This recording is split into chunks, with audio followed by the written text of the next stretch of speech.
Hola a todos. Mi nombre es Miguel Hernández. Eh, en primer lugar, le quiero dar muchas gracias a las autoridades de la Universidad del Táchira, especialmente al decano de investigación, profesor Luis Villanueva, por la invitación a participar en esta conferencia. También quiero agradecerles a los profesores César Contreras y a la profesora Rosana Timaure, quienes me contactaron inicialmente para participar en este evento. Bueno, para los que no me conocen, vivo en Inglaterra desde hace 14 años, donde cursé mis estudios de doctorado en ingeniería biomédica, particularmente en el área de estimulación eléctrica, y donde también he desempeñado cargos a nivel técnico indirectivo en compañías pioneras en el desarrollo de tecnologías inalámbricas inteligentes biomédicas. Eh, También he ocupado posiciones como investigador y profesor invitado en el Imperial College of London, donde he participado activamente en investigación en bioingeniería, he impartido clases y he supervisado estudiantes de maestría, tanto en las carreras de electrónica como en las carreras de ingeniería biomédica. Sin embargo, uno de los pasos que considero más claves en mi carrera antes de venir acá al Reino Unido, y sin duda alguna, de los que he disfrutado más, es el haber sido profesor de las carreras de ingeniería informática y electrónica, y también investigador y cofundador del laboratorio de bioingeniería en la Universidad del Táchira, en la UNED. Por eso, de verdad les agradezco de antemano por haberme invitado a compartir con ustedes una vez más en este espacio y realmente me siento muy honrado por esta invitación. Gracias. Y ya vamos a seguir con la presentación. Bueno, esta charla consta de tres partes fundamentales. Obviamente primero quiero dar una introducción para poner en contexto cómo las tecnologías wearables o ponibles, que ya lo vamos a ver rápidamente, han contribuido en el desarrollo de nuevas aplicaciones en el campo de la ingeniería biomédica. Después de ello, voy a empezar a discutir más en detalle sobre sistemas que se han hecho con estas tecnologías para el monitoreo del bienestar y la salud personal fuera de los hospitales. O sea, digamos, no tanto a nivel clínico, sino más bien a nivel de cuidados personales. Y por último, voy a discutir un poco sobre algunos sistemas de monitoreo clínico, bueno, especialmente, en realidad, sobre uno en particular que eh, está basado en la experiencia que he desarrollado junto con mi equipo en una compañía que se llama Sensium hoy en día. Esa es básicamente la idea. Eh, Quiero hablar un poco sobre, más que todo, cómo el compromiso que hay entre las tecnologías existentes y los algoritmos que se pueden desarrollar, ya que el background de mi carrera es más en el desarrollo de algoritmos inteligentes. Y entonces, bueno, espero que lo disfruten. Bueno, en primer lugar, creo que es conveniente poner en contexto a la audiencia en cuanto a lo que me refiero con la terminología de tecnologías portátiles inalámbricas inteligentes. Eh, Todo esto se traduce en inglés como Wearable Technologies y simple y llanamente consiste en prendas de vestir, accesorios, ropas, parches adheribles, relojes, que vienen con o contienen sensores, actuadores, con unidades de procesamiento y capacidad de transmisión de datos inalámbricos que las personas pueden usar o llevarlo puesto como accesorios de vestir durante su vida cotidiana para proporcionar información diaria, continua sobre su bienestar personal. Y en otras situaciones también lo pueden usar durante su estancia en el hospital o en clínicas con el fin de proporcionar eh, monitoreo continuo de su estado de salud y o bienestar personal. En otras palabras, en el caso de los hospitales se refiere más a el monitoreo continuo, a la emisión de alertas para la prevención del deterioramiento clínico, como lo veremos más adelante. Hoy en día, los recientes avances de la microelectrónica y las computadoras han habilitado el desarrollo de dispositivos portátiles, livianos, discretos y de bajo consumo de corriente, tales como los relojes de muñeca y ropa que contienen sensores integrados capaces de registrar eventos tanto biomecánicos como fisiológicos. Estos nuevos dispositivos o elementos, en combinación con el Internet de las cosas, que es simple y llanamente la capacidad, toda la infraestructura de hardware y software que se ha puesto en lugar para permitir la conexión de ellos con otras plataformas a través del Internet, eh, se han convertido en parte de la vida cotidiana de una gran mayoría de las personas a nivel mundial. Hoy en día dependemos más de estas tecnologías para facilitar y ejecutar diferentes tareas, como la monitorización de varios aspectos de la vida eh, normal. Eh, Nosotros hoy en día cada uno carga consigo computadoras poderosas en sus bolsillos, como son los teléfonos celulares o tabletas, así también como relojes digitales inteligentes que además de darnos la hora y la fecha, también ofrecen información sobre el estado del tiempo, mensajes de texto, video e inclusive monitoreo y pronóstico sobre el estado de actividad física, calidad del sueño, sedentarismo, entre otras cosas. Entonces, ¿qué es lo que ha hecho posible el desarrollo de estas tecnologías disponibles? Bueno, en primer lugar, como lo vemos en este diagrama de Venn, ninguno tiene más prioridad que otro, pero es la combinación de tres cosas. Y en primer lugar, podemos ver o describir los últimos avances en electrónica, como es la miniaturización de circuitos electrónicos o desarrollo de circuitos integrados de aplicación específica. También el desarrollo de sensores miniaturizados, sensores biomecánicos. Cuando digo biomecánicos me refiero a acelerómetros, a giroscopios, a magnetómetros que nos dan indicación sobre orientación, velocidad, aceleración y desplazamiento en términos de movimiento. Y también el desarrollo de procesadores de última tecnología con alta velocidad de procesamiento y bajo consumo de energía. Otro aspecto importante ha sido obviamente el desarrollo de los desarrollos computacionales, plataformas de cómputo modernas basadas en nubes digitales, computación paralela y grandes almacenamientos de data estructurada o no estructurada, lo que se conoce hoy en día como Big Data. Y por último, está todo este desarrollo que viene desde los años 60 hasta hoy en día, en términos de inteligencia artificial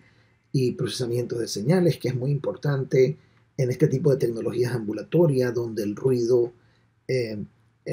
afecta las señales de mayor manera que en las tecnologías convencionales y por lo tanto conlleva a la generación de alertas falsas. Entonces todas estas técnicas de procesamiento digitales y también de machine learning, de inteligencia artificial, nos ayudan a remover este ruido y en algunos casos simple y llanamente discriminarlos, como veremos más adelante en esta presentación. También en otras capas de estas plataformas hombre-máquina, a nivel ya de las nubes digitales, podemos hablar de algoritmos de predicción que nos permiten hacer pronósticos sobre enfermedades o condiciones clínicas o empeoramiento clínico de pacientes, y también pronósticos en términos de enfermedades crónicas afuera del hospital como la hipertensión. Este tipo de algoritmos nos permite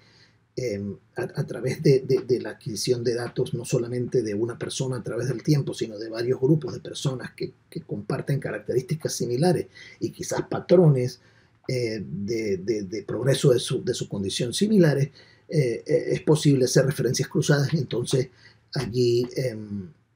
entender de mejor forma cómo manejar condiciones como por ejemplo la hipertensión, que responde bien a unas drogas en algunos individuos y a otras no, algunas medicinas. Entonces todas estas herramientas, estas tres áreas que se ven en el diagrama de Venn, que está aquí en la figura, han sido fundamentales para el desarrollo de estas tecnologías.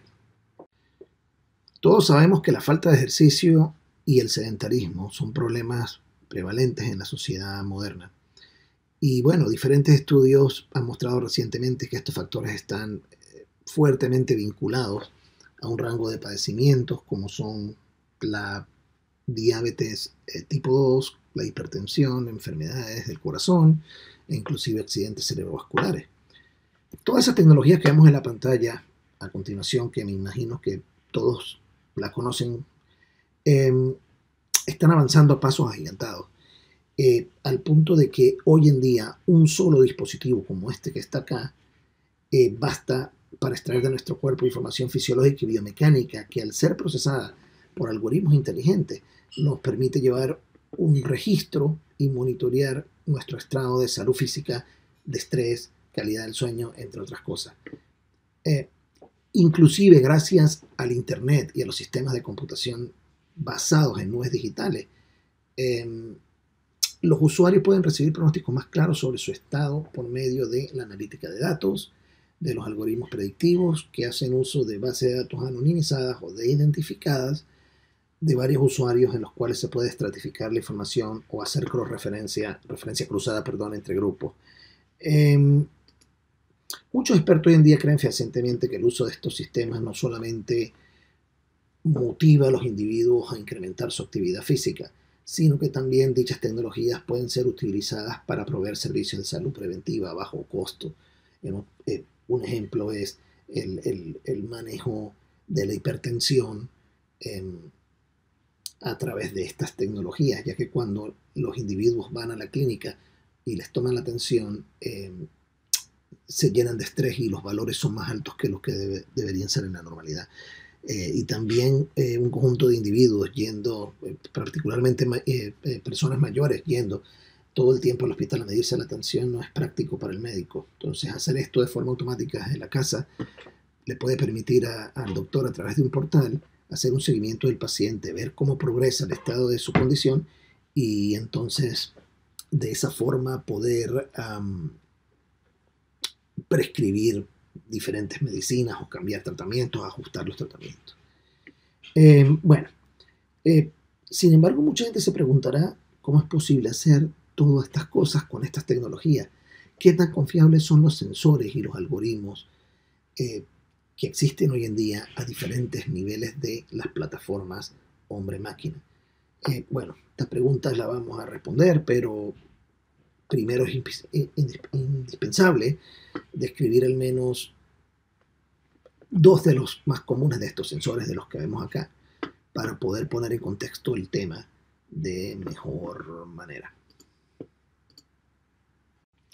En esta diapositiva se ilustran dos de los dispositivos más comunes que se utilizan hoy en día en el mercado actual para el monitoreo del bienestar de la salud y de la actividad física. El primero, que tienen a mano izquierda, que lo ven junto con un teléfono celular, es una banda de señal electrocardiográfica ECG de la marca Cardio con Q, que se utiliza o se pone alrededor del tórax y contiene a cada lado electrodos para medir la señal electrocardiográfica. El segundo es un reloj de muñeca que utiliza diodos de emisión de luz y un fotorreceptor para generar una señal que fluctúa su amplitud con cada pulsación cardíaca en relación al contenido de hemoglobina en la sangre, o de oxígeno en la sangre, perdón. Y esta señal se llama señal pletismográfica y se abrevia como PPG, pletismografía. Ambos dispositivos, tanto la banda como el reloj, también pueden contener de sensores de movimiento como acelerómetros y giroscopios para registrar diferentes niveles de intensidad de actividad física. Las señales que generan estos sensores son generalmente procesadas localmente en los dispositivos con la finalidad de eliminar o detectar el ruido y posteriormente extraer indicadores fisiológicos como la frecuencia cardíaca, como la señal electrocardiográfica, la señal pletismográfica, como la frecuencia respiratoria, la variabilidad de la frecuencia cardíaca, y también biomecánicos como es la intensidad de la actividad física, estimado de calorías gastadas durante el ejercicio y también el tipo de actividad física que la persona está ejecutando. Los requerimientos generales más importantes en el diseño y el desarrollo de tecnologías ponibles es que los dispositivos sean de bajo costo, que operen de forma continua por varios días, que consuman poca batería y que duren, por lo tanto, varios días antes de que se descargue la batería, que tengan capacidad de almacenamiento en caso de que para guardar toda la data procesada en caso de que los usuarios no lo hayan sincronizado con sus dispositivos móviles o computadoras y que la data no se pierda, que sean reusables, que sean recargables, fáciles de colocar, fáciles de llevar consigo, fáciles de lavar y desinfectar, entre otras cosas. Sin embargo, lograr este conjunto de requerimientos, ponerlos todos juntos no es tan fácil, ya que esto conlleva un conjunto de retos que se deben solventar de manera tal que se pueda alcanzar la mejor confiabilidad posible en términos de exactitud del dispositivo y los parámetros que calcula en relación con el hardware, la batería y el factor de forma del dispositivo que está disponible. Por lo general, o al menos en mi experiencia personal, este compromiso es en su mayoría alcanzado por la forma óptima con la que se diseñan los algoritmos para el procesamiento de la data generada por los sensores que estos dispositivos contienen. Y bueno, claro está que uno de los problemas principales que afectan los parámetros fisiológicos, como lo ven acá en la figura, en el medio de esta señal electrocardiográfica acá, es el ruido, el artefacto que se genera por el movimiento, debido a que la persona puede llevar esto consigo cuando está en movimiento. Y básicamente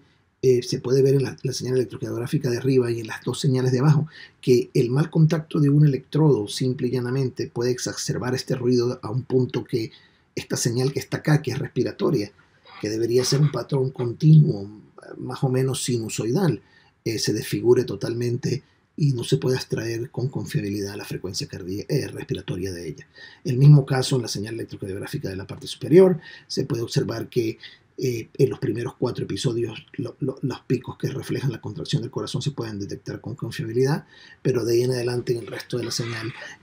las detecciones no son confiables y por lo tanto la frecuencia cardíaca calculada fuera de esta señal, si no hay ningún algoritmo o método que la procese, es imposible de utilizarse como un indicador confiable. Aquí, por ejemplo, con esta lámina vamos a empezar a ver cómo evolucionan el desarrollo de este tipo de tecnologías para el bienestar y cuidado personal de la salud, desde sistemas muy sencillos que requieren y de bajo costo, que requieren pocos recursos de procesamiento, memoria y energía, a unos más complejos, más costosos, que requieren mejores recursos de hardware y de energía. En la gráfica simple y llanamente observamos la lógica de un algoritmo sencillo para un dispositivo tipo reloj que cuenta solo con un acelerómetro triaxial de 3 que registra las aceleraciones en los 3 ejes de coordenadas cartesianas. En su forma más simple, yo diría que la actividad física se puede cuantificar al filtrar las 3 señales la señal de cada eje utilizando un filtro pasabanda que permita remover el componente gravitacional y dejar solamente el componente que se corresponde a el movimiento, en este caso hasta actividades tan vigorosas como es correr. Y después de que esas 3 señales pues se han pasado por este tipo de filtro, se pueden rectificar y después sumar e integrar durante un periodo de tiempo, por ejemplo, a cada minuto. Después, la magnitud resultante del vector de aceleración o la norma euclidiana del vector de aceleración correspondiente a un episodio de 1 minuto, por ejemplo, se pasa por un sistema de reglas codificadas que evalúan la dispersión estadística del promedio de esta métrica contra umbrales que han sido determinados a través de un conjunto de simulaciones exhaustivas y pruebas exhaustivas que se han realizado con data de entrenamiento y de prueba, valga la redundancia, utilizando métodos como el método del ROC o las características operativas receptivas, creo que se traduce en español, Receiving Operating Characteristics, y métricas como el área bajo la curva de este método ROC y el Score F1. Bueno, a pesar de que este algoritmo representa una alternativa que requiere pocos recursos computacionales y batería, pueden ver que su exactitud es limitada al estimar niveles de intensidad física y calorías.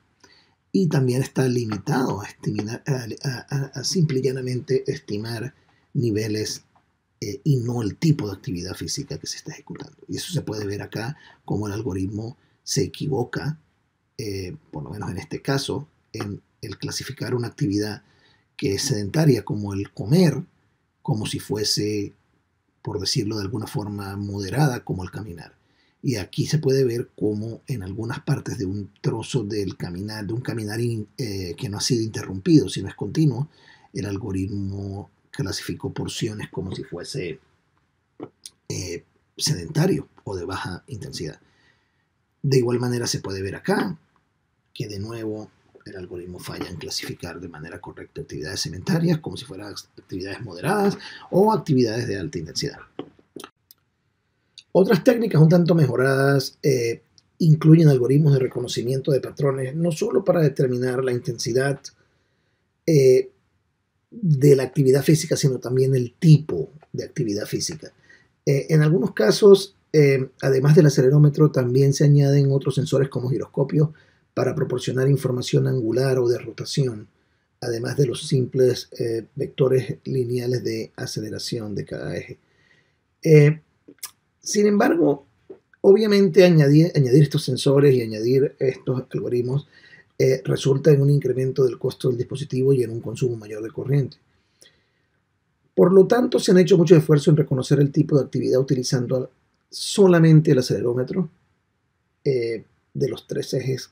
como sensor de movimiento y descartando el giroscopio, ya que consume más corriente. Y también ha habido bastante debate sobre los métodos que se utilizan para desarrollar los algoritmos. En resumen, se han utilizado métodos especializados para el aprendizaje de máquinas o lo que se conoce como Machine Learning, para seleccionar solamente los atributos de mayor importancia, que tengan mayor relevancia y que sean menos redundantes en un espacio multidimensional. Por darles un ejemplo, en la práctica hemos generado más de 150, 200 atributos y aplicando estos métodos como el que se ilustra acá, que es basado en información mutua, se llama Minimum Redundancy Maximum Relevance, se llama el método en realidad, hemos podido reducir esos espacios que tienen más de 100 dimensiones a espacios de 2 o 3 dimensiones que proporcionan muy buena, o no muy buena, pero sí razonable separabilidad entre las diferentes clases de actividades físicas que el usuario ejecuta. Además de este método basado en teoría de información, también es factible aplicar otros métodos o algoritmos que automáticamente saltan este paso y hacen la selección de los atributos por sí mismos, como son, por ejemplo, los árboles de decisión binaria o, en una versión más compleja, lo que corresponde a random forests y corresponden al método de gradient boosting.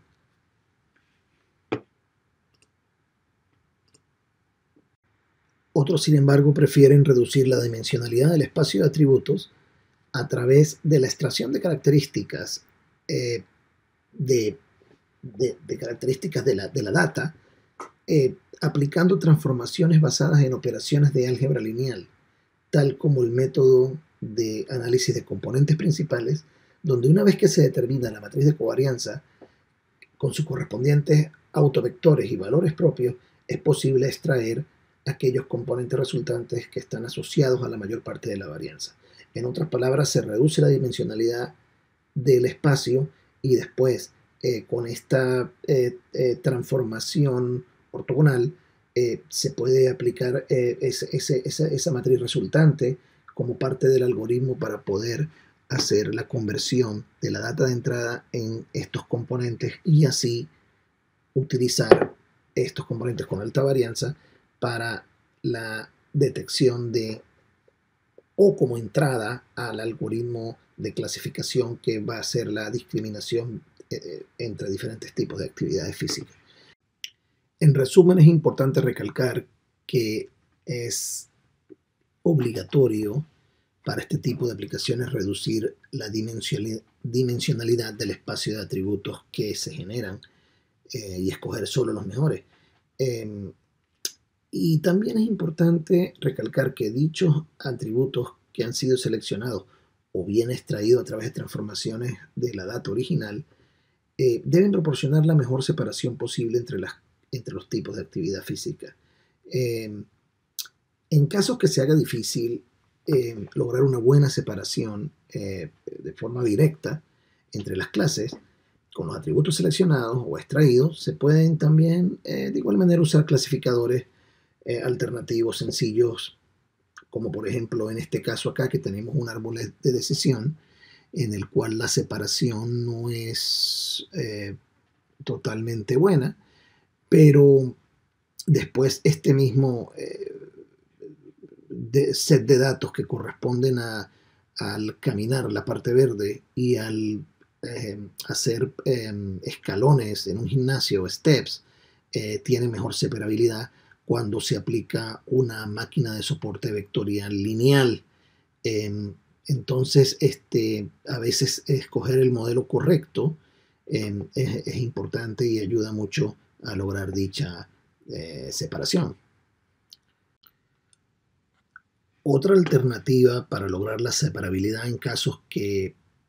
la aplicación de modelos sencillos no sea suficiente consiste obviamente en incrementar la complejidad del modelo,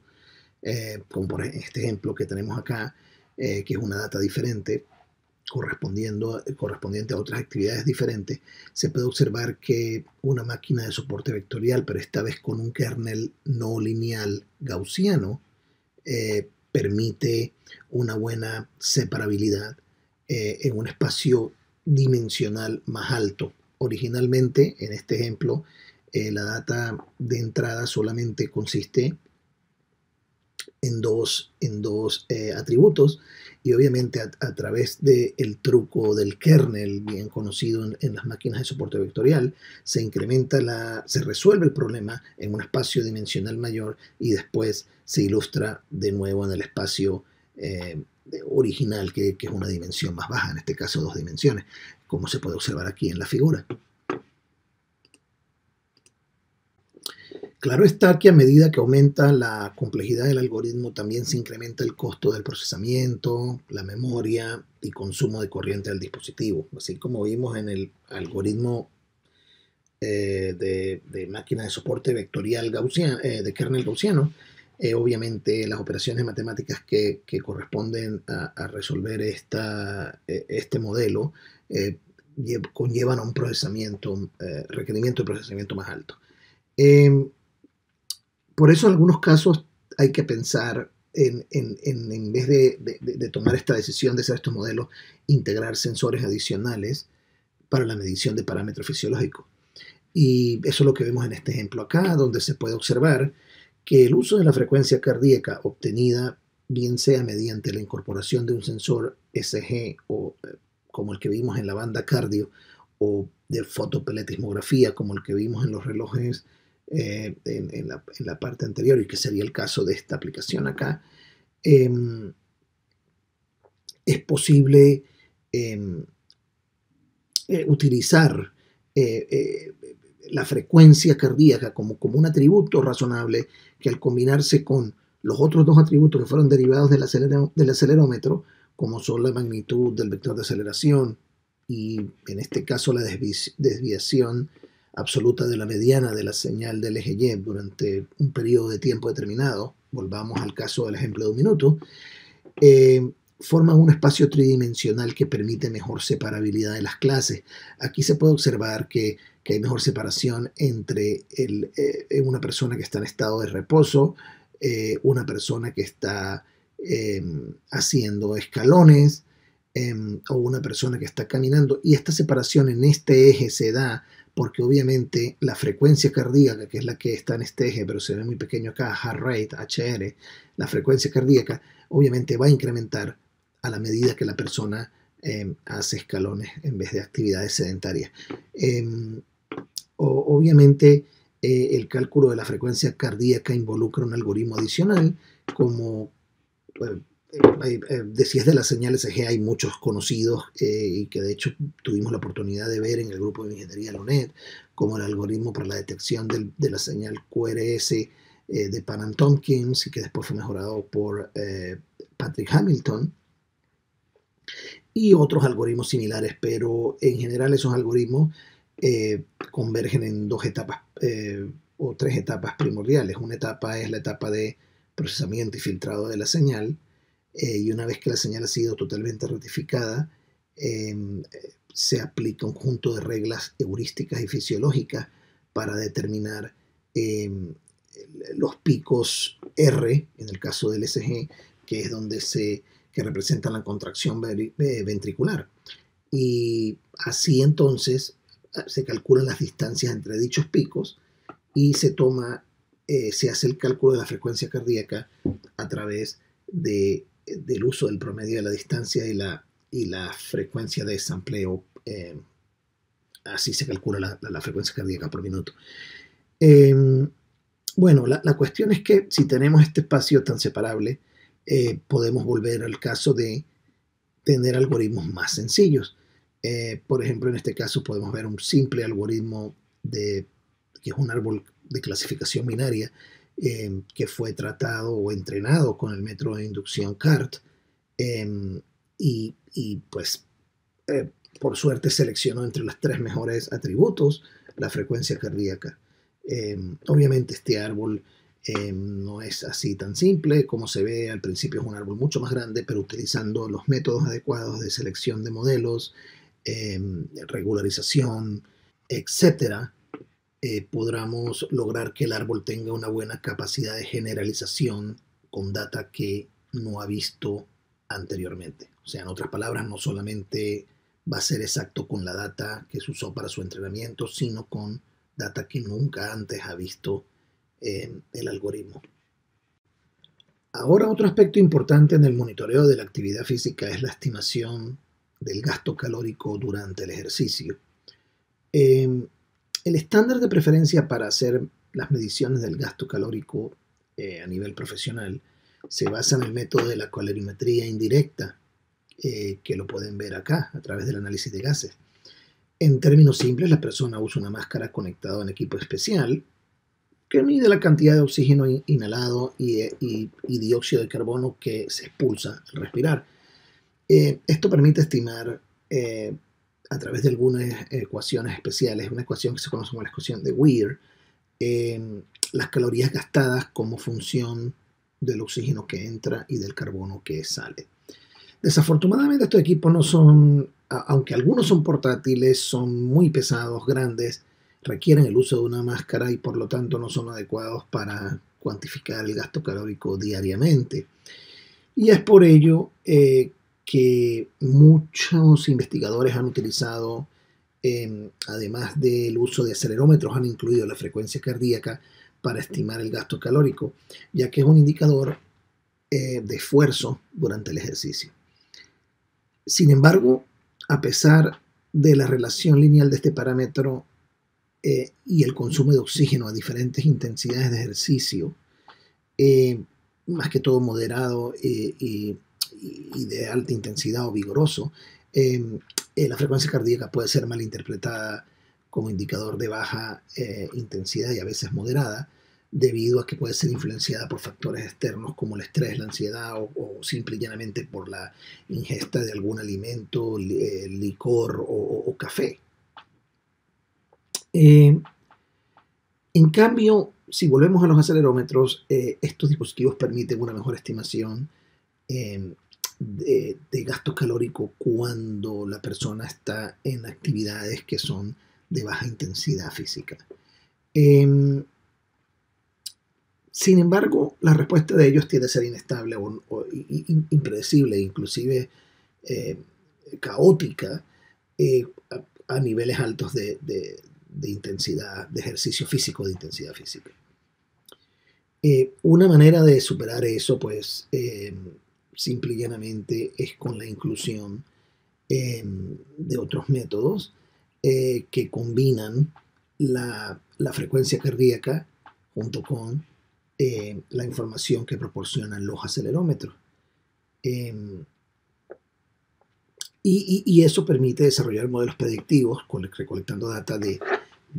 diferentes individuos en términos del análisis de gas y relacionándola con data de tanto la parte de la frecuencia cardíaca con el acelerómetro, y se puede entonces realizar modelos predictivos, más que todo basados en regresión, toda vez que se establezca la correlación entre estos parámetros. Aquí pueden ver un ejemplo que un grupo de investigadores propuso por primera vez en el 2004, y el método combina estos dos parámetros en un modelo de ecuaciones ramificadas. Se puede ver que primero verifica un umbral con respecto a la magnitud del acelerómetro en una ventana de tiempo. Por lo general, cuando se trata de consumo calórico, las ventanas de tiempo mínimas son de 5 minutos, y después, dependiendo del valor, chequea dos umbrales correspondientes a la frecuencia cardíaca. Dependiendo por qué lado se vaya, él va a ejecutar una parte de una ecuación, de un modelo de regresión por partes, que sea diseñado por partes, o lo que se llama una piecewise regression, ¿no? Básicamente la idea o la forma en que se consiguen los coeficientes de estos modelos es a través de como cualquier método de regresión, minimizar una función de costos. En el caso de nosotros utilizamos un método que se llama Simulated Annealing, y lo utilizamos para minimizar para minimizar el error, para encontrar los parámetros o coeficientes adecuados, sujeto a estas condiciones con respecto a los umbrales, donde aquí B es simple y llanamente la resolución del convertidor analógico digital. Una de las limitaciones del método de ecuaciones ramificadas original es que este no considera el tipo de actividad física que la persona está ejecutando en un momento determinado. Y por esa razón, en algunos casos, el sistema tiende a subestimar o a sobreestimar los valores de gasto calórico durante el ejercicio de ciertas actividades. Por ejemplo, el movimiento que se puede observar al levantar pesas de alto peso puede ser tan despacio y similar a un movimiento que uno hace al levantar los brazos sin ningún peso, o simple y llanamente al comer, que en ese caso más bien estamos extrayendo calorías del cuerpo en vez de estar quemándolas. Por lo tanto, detectar el tipo de actividad es algo muy importante, y eso nos motivó a nosotros, a mí y a mi equipo, cuando estuvimos en Sension, anteriormente llamada Tumas, la compañía, a desarrollar modelos que, además de determinar el tipo de intensidad de la actividad, el tipo y la intensidad de la actividad física, también nos permitió añadir otros parámetros como la variabilidad de la frecuencia cardíaca y la frecuencia respiratoria. Esto obviamente resulta en modelos mucho más complejos, como estos que se ven acá. Este es como el esquema de alto nivel, y aquí un poquito más especificado el modelo. Pero obviamente son mucho más exactos, o en algunos casos ligeramente más exactos que el modelo de ecuaciones ramificadas original con respecto al método de referencia, que es el calorímetro. Otro aspecto importante es que cuando se involucra la variabilidad de la frecuencia cardíaca y tanto la variabilidad de la frecuencia respiratoria, ambas son afectadas por la intensidad del ejercicio físico. Inclusive la frecuencia respiratoria se afecta significativamente cuando se llega a la frontera entre el ejercicio aeróbico y el ejercicio anaeróbico. Cuando es anaeróbico se vuelve prácticamente irregular. La variabilidad de la frecuencia cardíaca puede ser calculada bien sea de la señal electrocardiográfica o de la señal de fotopletismografía, ya que ambas proveen una indicación del pulso cardíaco o del ritmo cardíaco. Para un segmento específico de señal, primero se obtienen los picos correspondientes a cada contracción, y después se crea una serie de los intervalos de tiempo llamados R2R, porque el pico se llama pico R, o también se puede ver en la literatura como NN, después de que en algunos casos a estas series de tiempo generadas por estos picos, por estos intervalos, se remuevan factores que han sido contaminantes o valores contaminados o ectópicos. En dicha serie En dicha serie de tiempo, cada punto corresponde a uno de estos intervalos de duración en milisegundos y es la diferencia, o esa duración en milisegundos corresponde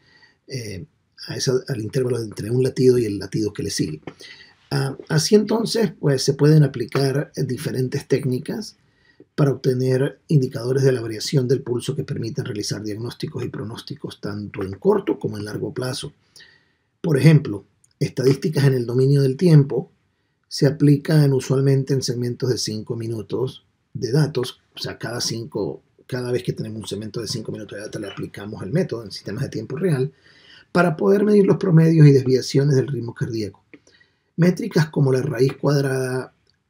de la suma de los cuadrados de las diferencias sucesivas de los intervalos RR o NN y la desviación estándar de los intervalos NN son utilizadas con frecuencias para diferentes aplicaciones en tiempo real, tal como la determinación de la intensidad de la actividad física y detección de arritmias cardíacas irregulares como la fibrilación auricular, la cual vamos a discutir un poquito más adelante. Ahora bien, cuando se quiere ver el pronóstico o emitir un diagnóstico con respecto a la aparición o a la progresión de una enfermedad o condición clínica, resulta mejor utilizar medidas basadas en el análisis espectral de la información en el dominio de la frecuencia. Y esto se hace sobre intervalos de tiempo de datos mucho más largos, 24 horas, días, semanas. Por lo general, los métodos de análisis espectral involucran las transformadas rápidas de Fourier, métodos de autorregresión, también los métodos de wavelets, entre otros. De igual forma, también se pueden usar otras métricas, otras medidas no lineales, como por ejemplo la entropía de Shannon, la entropía aproximada, la complejidad del Empel-Sieve, o otras métricas geométricas como lo que es el gráfico de Poincare.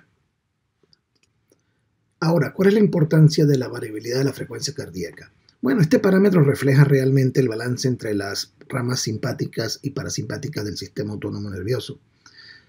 Cuando los seres humanos están sanos o son razonablemente sanos, ellos presentan cierta variabilidad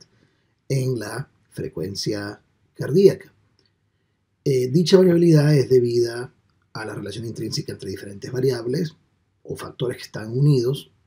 a la respiración, presión arterial y frecuencia del corazón, o el ritmo de los latidos del corazón.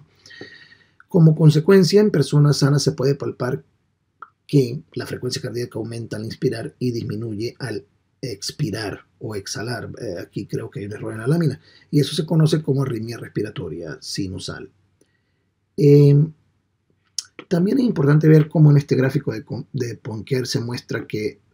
bueno, básicamente, antes de todo, el gráfico simple y llanamente es un gráfico de los intervalos en un momento, en un tiempo o en un momento n, y los siguientes intervalos que en un momento n más 1. Y en este plot simple y llanamente se puede observar que a medida que el individuo va creciendo, la variabilidad va aumentando, y también se puede observar que con la enfermedad o con condiciones anómalas, como el caso de un bebé prematuro, esta variabilidad pues disminuye, como el caso de un paciente enfermo en esta lámina acá. Bueno, para culminar con esta sección de tecnologías orientadas al cuidado de la salud personal y el bienestar personal, quiero destacar que la respiración puede ser derivada bien sea de la señal electrocardiográfica o de la señal de platismografía. Y en esta diapositiva se ilustra un diagrama de bloques con los principios y el algoritmo para dicha derivación, usando la señal electrocardiográfica en este caso. Para ello se toman en cuenta los siguientes aspectos. En primer lugar, se puede derivar, o mejor dicho, hay un cambio en la señal electrocardiográfica, en la amplitud de los picos de contracción ventricular, que se originan a medida que la persona respira, porque la posición de los electrodos cambia con respecto a la posición del corazón cuando la persona inspira y cuando la persona expira. Y eso hace que la amplitud de estos picos varíe y forme una onda envolvente de amplitud modulada que se puede extraer desde los picos si aplicamos, por ejemplo, métodos de interpolación cúbica, y se puede generar dicha onda como se observa en el gráfico en la tercera traza desde arriba hacia abajo. También de igual manera, al inhalar y expulsar oxígeno, como dijimos anteriormente, la frecuencia cardíaca se acelera y se desacelera, lo que nos puede llevar a establecer o crear una onda, también usando métodos de interpolación, obviamente que esté basada en esos cambios de duración, que es como la onda que está en la parte inferior. Y una vez al tener esas dos ondas, se podrían introducir como entrada a un algoritmo sencillo que, basado en umbrales, reglas fisiológicas y heurísticas, pueda determinar los eventos de los ciclos respiratorios, como cada pico de cada señal, por ejemplo, y así calcular en base a eso la frecuencia respiratoria. En la parte anterior vimos cómo la complejidad algorítmica se puede incrementar para lograr sistemas más inteligentes y más exactos. Sin embargo, siempre debemos recordar que la posibilidad de incrementar la exactitud al máximo posible depende de la capacidad de la plataforma en términos de memoria, procesamiento, batería y sensores. Ahora vamos a comenzar con la última parte de esta presentación, que nos va a permitir conversar un poco sobre los sistemas de este tipo para el monitoreo dentro de los hospitales o monitoreo clínico. Hay varias compañías tratando de introducir el uso de productos o de tecnologías servicio de consumidor para aplicaciones clínicas fuera del hospital. Un ejemplo de esto es una compañía americana que se llama AliveCor. Esta comenzó con el desarrollo de un electrodo inalámbrico que solo requiere que el usuario coloque los dedos de ambas manos para registrar su señal electrocardiográfica en un teléfono celular. Y bueno, de esta manera transmitirla a través de internet a una nube digital o centro de datos. Con el tiempo, AliveCor realizó varios estudios clínicos, incluyendo uno por aquí en Londres, en un hospital que en ese momento yo estaba también trabajando a través de la compañía Sensient, el hospital de Chelsea Westminster en Londres, los cuales generaron evidencia, estos estudios generaron evidencia de la utilidad clínica en el diagnóstico, pronóstico y manejo de la fibrilación auricular. Además de esa evidencia clínica, esta empresa también generó en ese tiempo un volumen importante de datos electrocardiográficos de pacientes normales y de aquellos que padecían de fibrilación auricular, y muchos de los cuales siguieron monitoreados como parte de un programa de seguimiento del progreso de su condición utilizando esta tecnología. Se cree que esos factores le dieron bastante fuerza y credibilidad, lo que impulsaron a Apple a respaldar a esta empresa, con la cual hoy en día tienen una alianza comercial. Entonces, después de hacer todo esto con este sensor, también se movieron a integrar esta solución como parte del reloj Apple Smartwatch, del Apple Watch, perdón. Y para ellos, pues, diseñaron una banda y un hardware especial para poder hacer que el usuario pudiese grabar la señal electrocardiográfica cuando pone un dedo en contacto con la banda, y la otra parte del electrodo estaría en contacto con la muñeca del brazo que lleva el reloj. Esta plataforma pues cuenta con la última tecnología de la Apple en el momento presente. Una de las partes más fascinantes de esta tecnología de AliveCor es que esos volúmenes grandes de datos que han recolectado le han permitido desarrollar algoritmos basados en deep learning que requieren bastante data para poder proporcionar resultados exactos. Básicamente, ellos se basaron en una red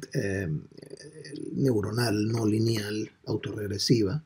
para hacer predicciones y entender las correlaciones diferentes entre actividad física, la frecuencia cardíaca, también los factores externos como estrés,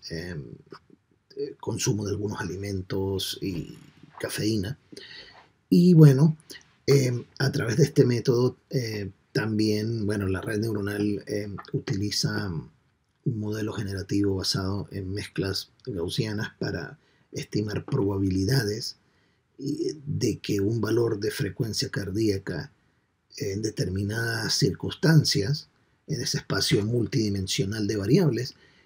se corresponda a un valor, o sea, que se vea cuál es la probabilidad de que ese valor sea un valor asociado a una actividad, a una condición normal o a un evento de fibrilación auricular, en este caso. Sin embargo, los sistemas de LifeCore no son realmente adecuados para usarse dentro de un hospital, son más que todos para fuera del hospital, debido a que un reloj Apple Watch es bastante costoso, en el orden de varios cientos de dólares, y también son difíciles de esterilizar y de limpiar, por lo tanto no son aceptables en este ambiente. Además de esto, la motivación para introducir tecnologías de monitoreo ya ahora dentro del hospital están basadas en el hecho de que los dispositivos de monitoreo convencional son muy costosos e imprácticos, y solamente son aplicables a áreas como áreas de cuidados intensivos, áreas de cuidado crítico, pabellón o básicamente recuperación después de una cirugía.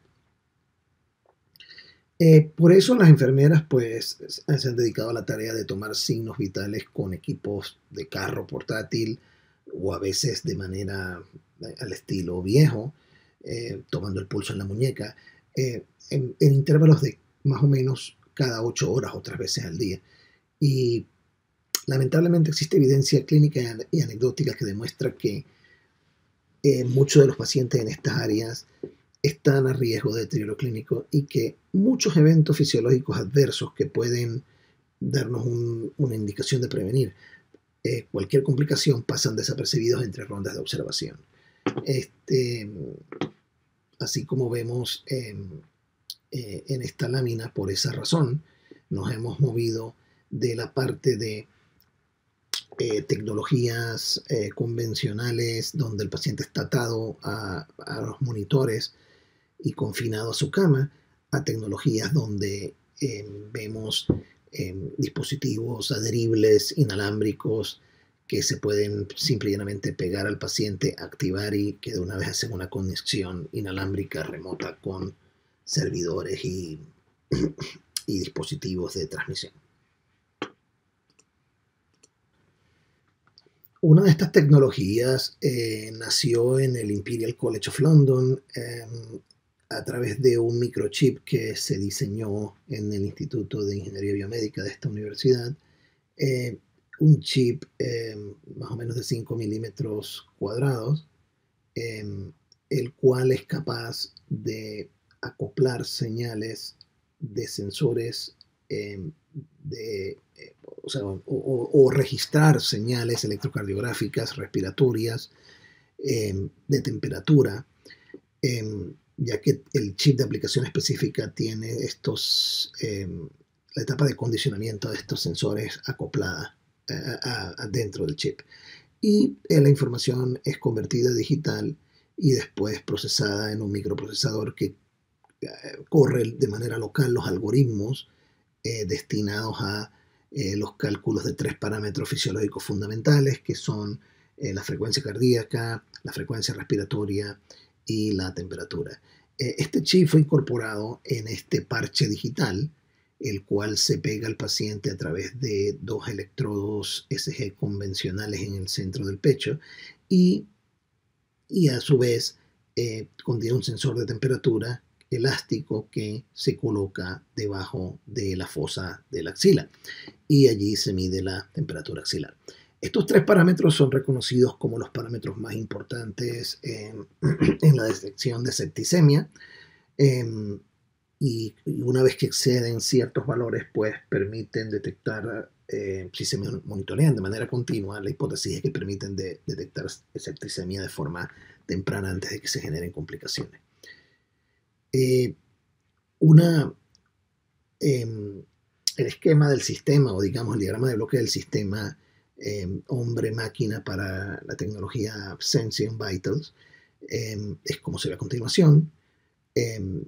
Como dije, el parche se coloca en el medio del pecho del paciente y el sensor de temperatura se pone debajo de la axila, calcula los 3 parámetros fisiológicos cada 2 minutos y la data es enviada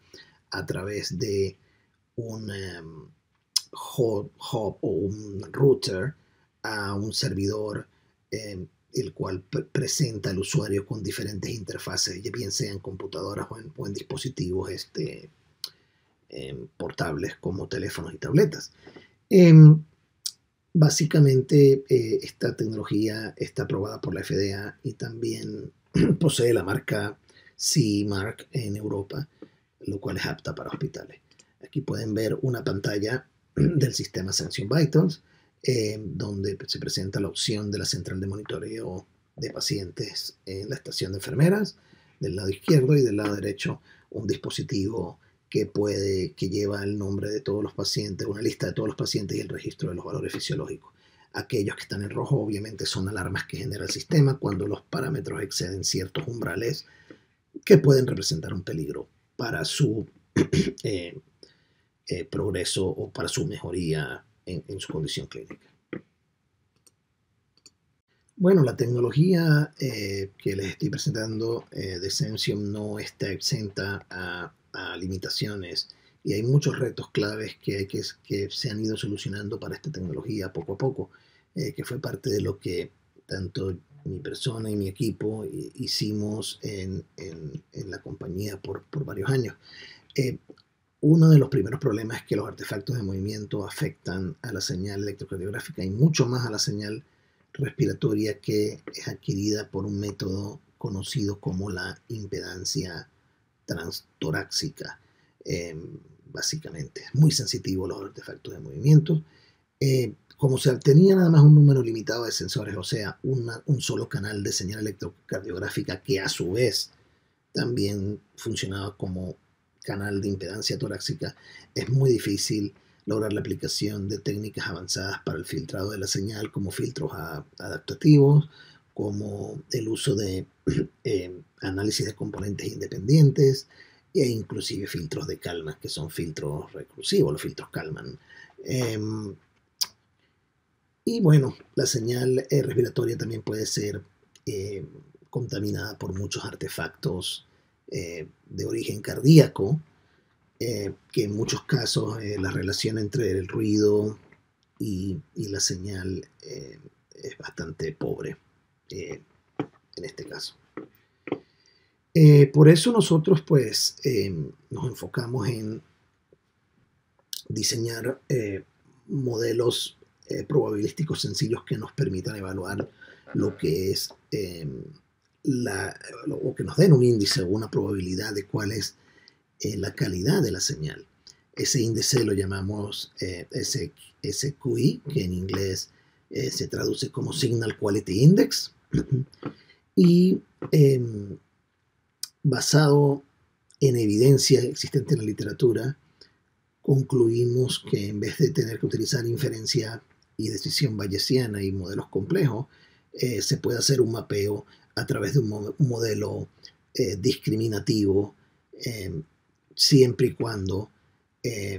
la data que se tenga para entrenarlo y para validarlo y probarlo contenga al menos 4.000 observaciones o más. Por lo tanto, después de evaluar diferentes modelos en relación con su exactitud y complejidad algorítmica, decidimos que un clasificador basado en regresión logística era la mejor opción, ya que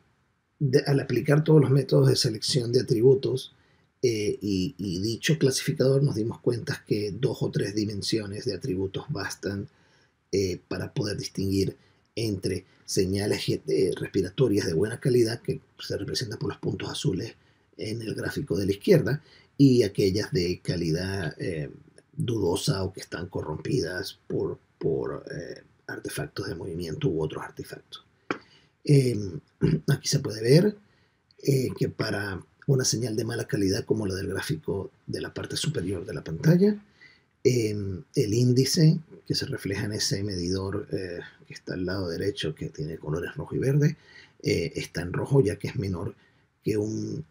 umbral, que en este caso yo lo puse de forma arbitraria como 0.6, umbral probabilístico. Cuando la calidad es regular,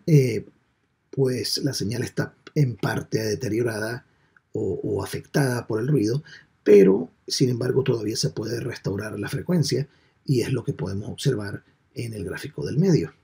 que tenemos una frecuencia respiratoria posible allí.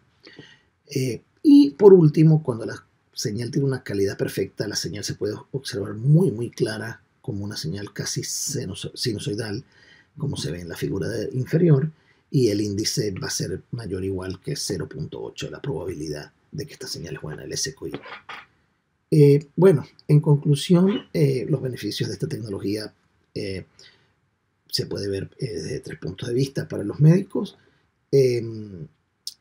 monitoreo de tiempo real de sus pacientes es algo muy importante, que los permite detectar de forma temprana el advenimiento de complicaciones clínicas. Y las alertas y notificaciones siempre están disponibles en cualquier lugar gracias a la tecnología móvil.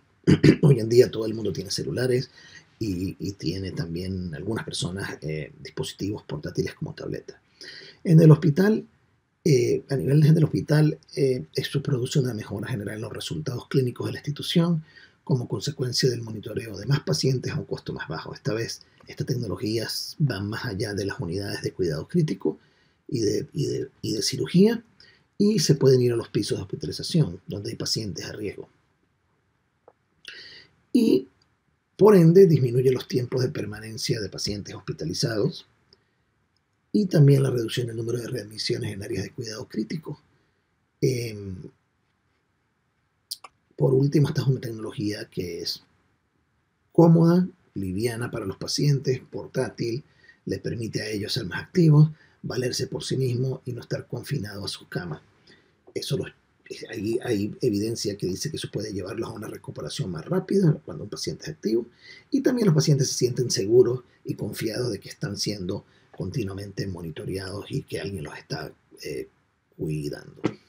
Bueno, para finalizar con esta presentación, espero que haya quedado claro que la evolución de la tecnología en diferentes áreas de la informática, la computación y la electrónica se han unido para proveer soluciones sofisticadas pero de bajo costo para el desarrollo y comercialización de plataformas para el servicio del bienestar y la salud dentro y fuera del hospital, utilizando tecnologías ponibles, portátiles, inalámbricas. Un aspecto que debemos llevar a cabo, sin embargo, es que tanto ingenieros como investigadores siempre deben tener en cuenta las especificaciones del hardware disponible, el costo, el tipo de aplicación, a la hora de seleccionar los algoritmos para el procesamiento de la información. Existen muchas limitaciones de estas tecnologías que por razones de tiempo no pude señalar en esta presentación. De todos modos, me pueden enviar sus preguntas al correo electrónico que se ha designado para el Congreso. Y también podrán encontrar mucho más en las diferentes referencias que he compartido durante la presentación y en la bibliografía o publicaciones que he desarrollado junto a un grupo de colegas durante todos estos años, los cuales hemos trabajado juntos y hemos compartido experiencias en esto por más de 10 años, y que hoy en día trabajo todavía con algunos de ellos, y con otros pues sigo manteniendo el contacto, al igual que lo hago con algunos de mis compañeros del grupo de ingeniería, como es el caso de mi amigo el doctor Carlos Alberto Ramírez Rodríguez y la doctora Rosana Timaure. Muchas gracias de nuevo por su atención, y ha sido un placer compartir con la Universidad del Táchira una vez más para el progreso de la investigación y desarrollo del Estado y de la región. Gracias.